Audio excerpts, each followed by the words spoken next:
Hello friends, आज की कहानी बहुत ही खूबसूरत है। तो पहले चैनल को सब्सक्राइब करें और वीडियो को लाइक।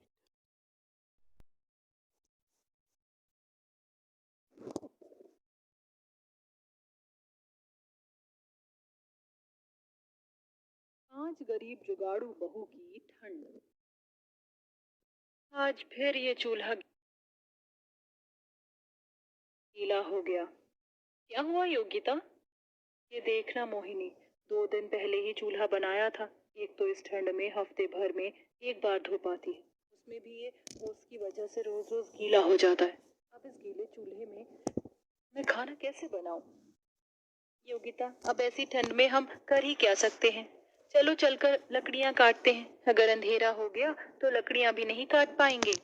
मोहिनी, योगिता और बाकी की तीनों बहुएं जंगल में लकड़ियां काटने के लिए चली जाती हैं। ठंड का मौसम होता है, चारों तरफ ठंडी ठंडी हवाएं और ओस होती है, जिसके चलते पांचों बहुएं कांप रही होती हैं।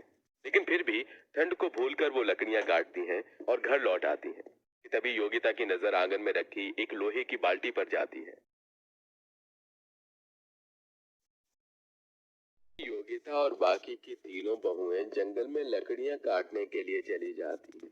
ठंड का मौसम होता है, चारों तरफ ठंडी ठंडी हवाएं और ओस होती है, जिसके चलते पांचों बहुएं कांप रही होती हैं। लेकिन फिर भी ठंड को भूलकर वो लकड़ियां काटती हैं और घर लौट आती हैं। कि तभी योगिता की नजर आंगन में रखी एक लोहे की बाल्टी पर जाती। ये लोहे की बाल्टी यहाँ क्या कर रही है? ये बाल्टी नीचे से टूट गई थी, तो ये अब पानी भरने के लायक है ही नहीं, इसलिए मैंने इसे यहाँ रख दिया। पानी भरने के लायक तो नहीं है, लेकिन अंगीठी बनाने के लायक तो है। हम इसके अंदर लकड़ी डालकर, उन लकड़ी को जलाकर उस पर आराम से खाना बना सकते हैं। ठंड की वजह से इस पर कोई असर भी नहीं पड़ेगा और खाना बनाने के आकर उस पर आराम से खाना बनाती। पांचों बहू के पति, जिसमें से योगेश और मोहित रेलवे स्टेशन पर कुली का काम करते थे। बहू, बहुत ज्यादा ठंड लग रही है मुझे, कुछ उड़ा दे बहू। हाँ जी, घर पे इस फटी हुई चादर के अलावा और कुछ भी नहीं है। हाँ जी, मुझसे आपकी ऐसी हालत नहीं देखी जा रही है।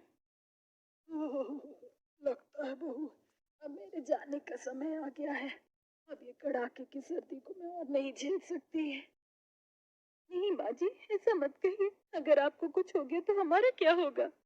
अपनी सास को ठंड से ऐसे तड़पता देख पांचों बहुओं की आंखों में आंसू होते हैं। वहीं बेचारी मोहिनी से ये सब देखा नहीं जाता है। वो रोते हुए घर से बाहर चली जाती है। कि तभी मोहिनी की नजर घर से थोड़ी दूर पर लगे हुए बड़े बड़े केले के पेड़ों पर जाती है। ये केले के पेड़ के पत्ते तो काफी ज्यादा बड़े हैं। इन पत्तों से तो मैं रजाई बना सकती हूँ। इससे माँ जी को ठंड कम लगेगी। मोहिनी खुद ही केले के पेड़ पर चढ़ती है और वहां से केले के पत्तों को तोड़कर घर के अंदर ले जाती है। मोहिनी, ये केले के पत्तों को क्यों लेकर आई हो? देखो, मैं इन केले के पत्तों का क्या करूंगी। मोहिनी उन केले के पत्तों को अपने हाथों की सिलाई की मदद से आपस में जोड़ देती है और उनके अंदर कपड़े के छोटे छोटे टुकड़े भर देती है और केले के पत्तों से बनी हुई रजाई को ले जाकर अपनी सास को उड़ा देती है। केले के पत्तों की रजाई को ओढ़ने के बाद तो मुझे बिल्कुल भी ठंड नहीं लग रही है। मेरी तो भूख के मारे हालत खराब हो रही है। घर में भी कुछ खाने के लिए नहीं है। 2 दिन से कुछ भी नहीं खाया है। जंगल में लकड़ियां काटने के समय मैंने कुछ फलों के पेड़ों को देखा था। हम लोग जंगल जाकर उन फलों को तोड़ लाते हैं। उन फलों को खाकर ही अपना गुजारा करेंगे। पांचों बहुएं ठंड से कपकपाती हुई जंगल में फलों को ढूंढने के लिए निकल जाती। काफी देर ढूंढने के बाद भी उन्हें कहीं पर खाने लायक कोई फल नहीं मिलता है। तभी अचानक माला की नजर शकरकंद पर पड़ती है। यहाँ तो काफी सारे शकरकंद हैं। हम इन शकरकंद को घर पर ले जाते हैं और इन्हें अंगीठी पर भून कर खाएंगे। इससे हमारी थोड़ी बहुत तो भूख शांत होगी। बचपन में मैं ठंड में शकरकंद बहुत खाया करती थी। शकरकंद खाने में भी अच्छे होते हैं और इसे खाने के बाद हमें ज्यादा भूख भी नहीं लगेगी।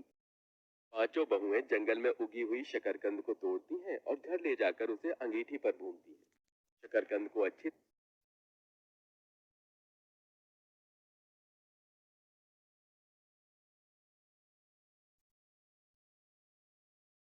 से भूनने के बाद पांचों बहुएं और सास मिलकर शकरकंद को खाती हैं। हम